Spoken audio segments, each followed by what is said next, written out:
Era 1947, y Estados Unidos respiraba el aire frío de la posguerra.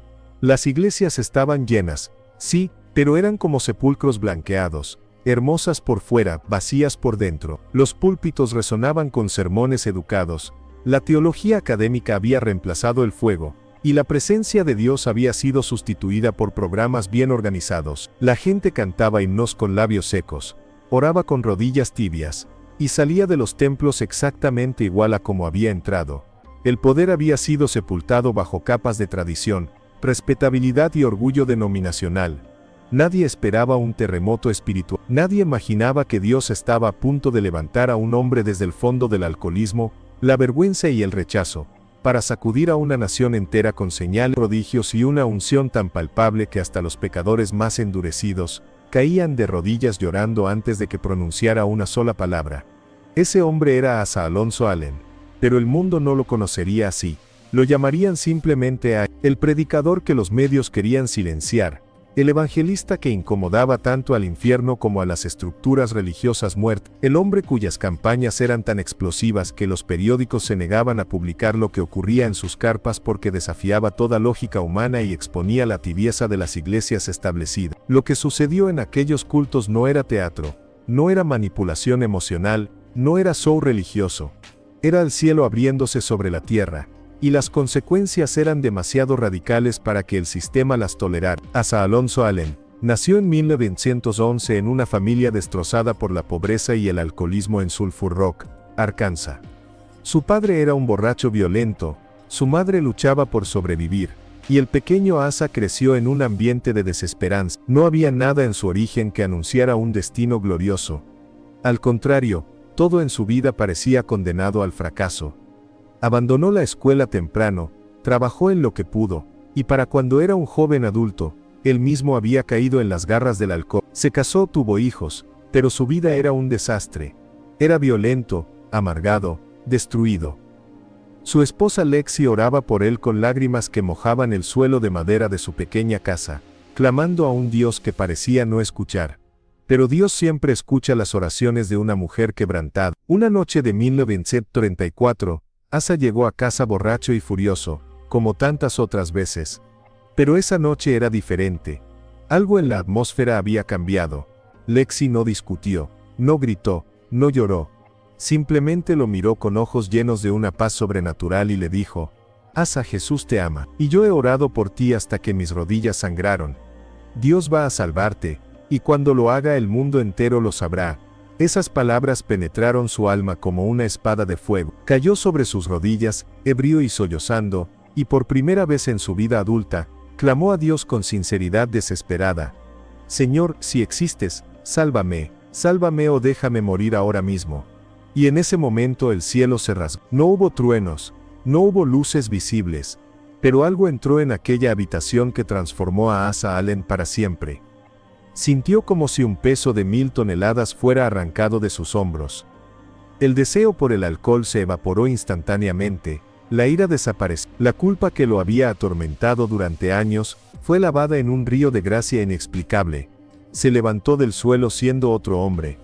Su esposa, testigo del milagro, cayó de rodillas adorando. Esa noche un alcohólico violento murió, y nació un hijo de Dios hambriento por su presencia. Pero esto era solo el comienzo. Dios no lo había salvado solamente para que viviera una vida cristiana tranquila. Lo había marcado para el fuego, para la gloria, para una unción que haría temblar naciones. Asa comenzó a predicar con un celo devorador. No tenía educación teológica formal, no tenía credenciales denominacionales, no tenía respaldo de grandes organizaciones. Pero tenía algo que la mayoría de los predicadores de su tiempo habían perdido: tenía a Dios. Pasaba noches enteras en oración. Ayunaba hasta que su cuerpo temblaba, lloraba en secreto pidiendo más del Espíritu Santo. Y Dios respondió. Comenzó a operar en él una unción para sanidad divina que era tan poderosa que enfermos terminales eran sanos instantáneamente, ciegos abrían los ojos, sordos escuchaban, paralíticos caminaban. Pero lo más impactante no eran los milagros físicos, lo más impactante era la presencia de Dios que descansaba sobre él como una nube visible. Si esto está tocando tu corazón ahora mismo, escribe en los comentarios. No te quedes callado, Este mensaje es para despertar algo en ti que el enemigo ha intentado apagar durante años. Allen levantó su propia carpa de avivamiento, no porque quisiera separarse de las denominaciones, sino porque las puertas de las iglesias se le cerraban una tras otra.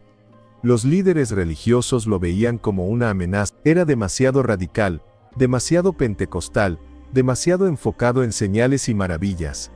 Decían que sus reuniones eran emocionalismo, que la gente caía al suelo por su gestión psicológica, que los milagros eran exagerados. Pero la verdad era otra. Tenían miedo de que la gloria que se manifestaba en las carpas de Allen expusiera la sequedad espiritual de sus propias congregaciones.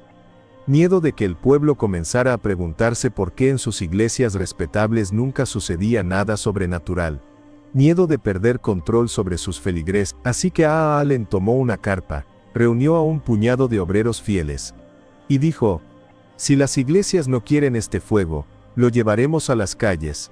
Y el avivamiento explotó.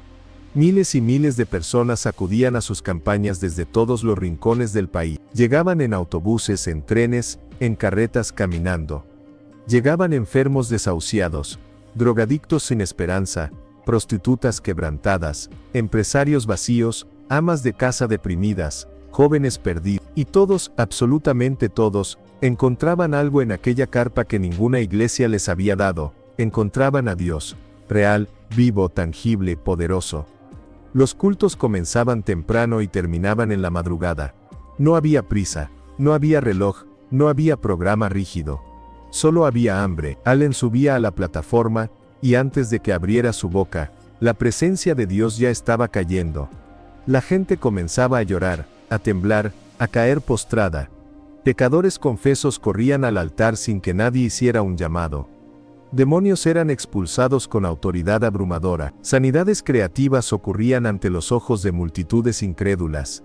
Una mujer con un tumor visible en el cuello subió a la plataforma. Allen oró por ella, y el tumor desapareció instantáneamente mientras la multitud observaba horrorizada y maravillada. Un hombre que había nacido con una pierna más corta que la otra fue sano, y su pierna creció visiblemente hasta igualar la otra mientras estaba sentado en su silla. Los testimonios eran tan numerosos y tan documentados, que los médicos incrédulos comenzaron a asistir a las campañas para investigar, y muchos de ellos terminaban convertidos y llorando en el altar. Pero lo que más perturbaba a los críticos no eran los milagros físicos. Lo que los perturbaba era la atmósfera de santidad radical que permeaba cada servicio. Allen no predicaba un evangelio cómodo. No prometía prosperidad fácil ni bendiciones sin compromiso. Predicaba arrepentimiento profundo, santidad sin concesiones, consagración absoluta. Decía con voz atronadora: no puedes jugar con Dios, o lo entregas todo, o no entregas nada. El Espíritu Santo no unge la mediocridad, no unge la tibieza, no unge el pecado escondido. Si quieres su gloria, tendrás que morir a ti mismo. Tendrás que crucificar tu carne, tendrás que abandonar tu comodidad. ¿Estás dispuesto a pagar el precio, o solo quieres un show religioso que entretenga tus emociones? Y la gente respondía, no con aplausos educados, sino con llanto desgarrador, con gritos de arrepentimiento, con confesiones públicas de pecados ocultos. Hombres poderosos en el mundo de los negocios caían de bruces confesando adulterio, fraude, codicia. Mujeres religiosas que habían servido en iglesias durante décadas lloraban confesando orgullo, hipocresía, falta de amor genuino. Jóvenes rebeldes rompían sus drogas, sus revistas pornográficas, sus cadenas de oro compradas con dinero sucio, y lo arrojaban todo a la basura mientras gritaban pidiendo perdón. No había manipulación, no había presión emocional fabricada. Era el Espíritu Santo obrando soberanamente, desgarrando velos religiosos, exponiendo corazones, quebrando orgullos, liberando cautivos. Si sientes este llamado en tu espíritu, no lo silencies. Responde ahora. Di en voz alta: yo quiero ese fuego. Y si realmente lo deseas, no le cuestan la vida. Hubo ataques emocionales, traiciones de personas en quienes confiaba, acusaciones falsas que manchaban su reputación, momentos de soledad abrumadora. Hubo ataques espirituales, opresiones demoníacas tan fuertes que pasaba noches enteras, luchando en oración, visiones perturbadoras, que intentaban aterrorizarlo, pero nunca se rindió. Sabía que si el infierno peleaba tan fuerte, era porque lo que estaba haciendo tenía valor eterno. Escribió en una de sus revistas: querido lector, si decides vivir para Dios de verdad, si decides buscar su gloria por encima de todo, prepárate para la guerra. No será fácil, no será cómodo, no será popular, serás malinterpretado, criticado, rechazado. Incluso tus hermanos en la fe te acusarán de fanatismo, pero recuerda, Jesús fue rechazado por los líderes religiosos de su tiempo, los apóstoles fueron perseguidos por predicar el evangelio verdadero, los profetas fueron apedreados por decir la verdad. Estás en buena compañía. No busques la aprobación del mundo, no busques la aprobación de la religión muerta, busca solo la aprobación de aquel que te llamó de las tinieblas a su luz admirable. Y cuando llegues al final de tu camino, cuando estés frente a su trono, escucharás las palabras que harán que todo el sufrimiento valga la pena. Bien, buen siervo y fiel, entra en el gozo de tu Señor. En junio de 1000, Anna murió repentinamente en San Francisco, California. Las circunstancias de su muerte fueron rodeadas de controversia. Algunos dijeron que fue un ataque al corazón, otros sugirieron intoxicación. Sus enemigos aprovecharon para lanzar acusaciones finales, intentando manchar su legado incluso después de su muerte. Pero los que realmente lo conocieron, los que vieron su vida de oración, su celo por las almas, su amor por Jesús, sabían la verdad. Había sido un hombre imperfecto. Sí, como todos, había cometido errores, sin duda, pero había sido un hombre usado poderosamente por Dios para sacudir a una generación dormida, y su legado no dependía de las opiniones de los hombres, sino del testimonio del cielo. Hoy, décadas después de su muerte, el nombre de Alain es mencionado cada vez que se habla de los grandes evangelistas del siglo XX. Su ministerio influyó a miles de predicadores que vinieron después de él. Las técnicas de campañas masivas que usó fueron copiadas por muchos, pero más importante que sus métodos era su mensaje, que Dios todavía hace milagros, que el Espíritu Santo todavía se mueve con poder, que la Iglesia no tiene que conformarse con la mediocridad religiosa, que hay fuego disponible para aquellos dispuestos a pagar el precio. Pero aquí está la pregunta que debe resonar en tu corazón ahora mismo, mientras lees estas palabras. ¿Dónde está ese fuego hoy? ¿Dónde están los predicadores que claman en el desierto? ¿Dónde están las carpas llenas de gloria? ¿Dónde están los milagros que hacen temblar a los incrédulos? ¿Dónde está la santidad radical que expone la hipocresía religiosa? ¿Dónde está la oración que mueve montañas? ¿Dónde está el quebrantamiento que trae avivamiento? La respuesta es dolorosa. Ese fuego se apagó en la mayoría de las iglesias. Fue reemplazado por entretenimiento cristiano, por sermones motivacionales, por música profesional pero sin unción, por programas bien organizados pero espiritualmente vacíos. La gente asiste los domingos, canta las canciones, da su ofrenda, y se va a casa sin haber encontrado a Dios. Y lo más trágico es que muchos ni siquiera saben lo que están perdiendo. Nacieron en una iglesia sin fuego, crecieron en una fe sin poder, y piensan que eso es todo lo que hay. No saben que Dios tiene mucho más. No saben que hay una dimensión de su presencia que transforma vidas,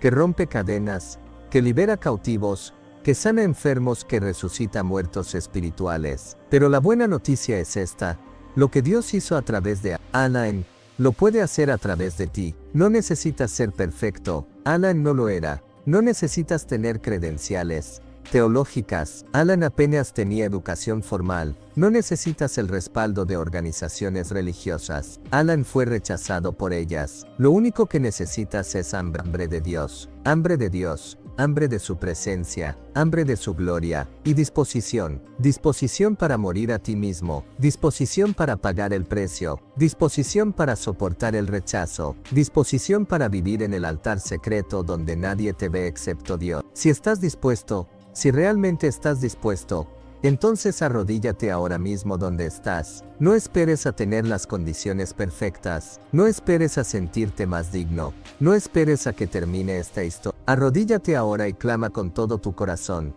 Señor, haz conmigo lo que hiciste con Alain. No quiero vivir una vida cristiana promedio. No quiero ser un creyente tibio. No quiero morir sin haber experimentado tu gloria. Aquí estoy. Tómame, quebrántame, moldéame, úsame. Y si eso significa rechazo, que venga el rechazo. Si eso significa sufrimiento, que venga el sufrimiento, si eso significa soledad, que venga la soledad, pero no me dejes vivir sin tu fuego, no me dejes morir sin haber cumplido mi propósito. Te entrego todo, mi reputación, mis planes, mis sueños, mi vida entera, haz conmigo lo que quieras, pero no me dejes ir sin antes marcarme con tu gloria. Y si oras eso con sinceridad, si lo oras desde lo más profundo de tu ser, Dios responderá, no instantáneamente tal vez, no de la forma que esperas, probablemente, pero responderá, te llevará al desierto para probarte, te llevará al fuego para purificarte, te llevará al quebranto para moldearte, y cuando hayas pasado por todo eso, cuando hayas sido vaciado de ti mismo, entonces te llenará de él, y usará tu vida de maneras que nunca imaginaste, no para tu gloria, sino para la suya, no para construir tu nombre, sino para exaltar el nombre sobre todo nombre. El legado de Abba Allen no está en los libros de historia, no está en los archivos de periódicos que nunca publicaron sus cultos, está en las miles de vidas que fueron transformadas bajo su ministerio, está en los predicadores que fueron inspirados por su ejemplo, está en las almas que llegaron al cielo porque alguien fue sano en una de sus campañas y eso los llevó a Cristo, está en ti ahora mismo, si permites que esta historia te despierte, te desafíe, te impulse a buscar más de Dios. No permitas que el mundo te convenza de que los días de milagros han terminado. No permitas que la religión muerta te convenza de que tienes que conformarte con la mediocridad. No permitas que el enemigo te convenza de que no eres lo suficientemente bueno para que Dios te use. Todo eso es mentira. Los días de milagros no han terminado. Lo que ha terminado es el hambre de muchos creyentes. La mediocridad no es el estándar de Dios.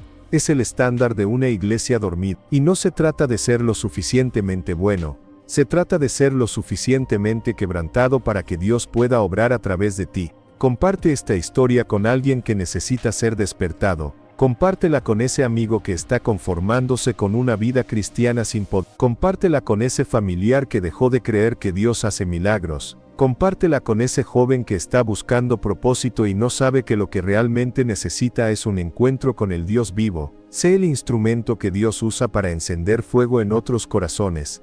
La historia de Allen nos enseña que Dios no ha cambiado. Sigue buscando hombres y mujeres dispuestos a pagar el precio, dispuestos a vivir radicalmente para Él, dispuestos a creer que Él es capaz de hacer mucho más abundantemente de lo que pedimos o entendemos. El problema no es que Dios no quiera moverse con poder. El problema es que hay muy pocos vasos dispuestos a ser usados, muy pocos que prefieran su presencia antes que su comodidad, muy pocos que estén dispuestos a ser malinterpretados, criticados, rechazados por amor a su gloria. Y cuando digas eso y realmente lo digas en serio, prepárate, porque Dios tomará tu vida y la usará de maneras que nunca soñaste. No será fácil, no será cómodo, pero será glorioso, será eterno. Y cuando todo termine, cuando estés frente a su trono, no lamentarás ni un solo sacrificio que hiciste por Él, solo lamentarás no haber entregado más.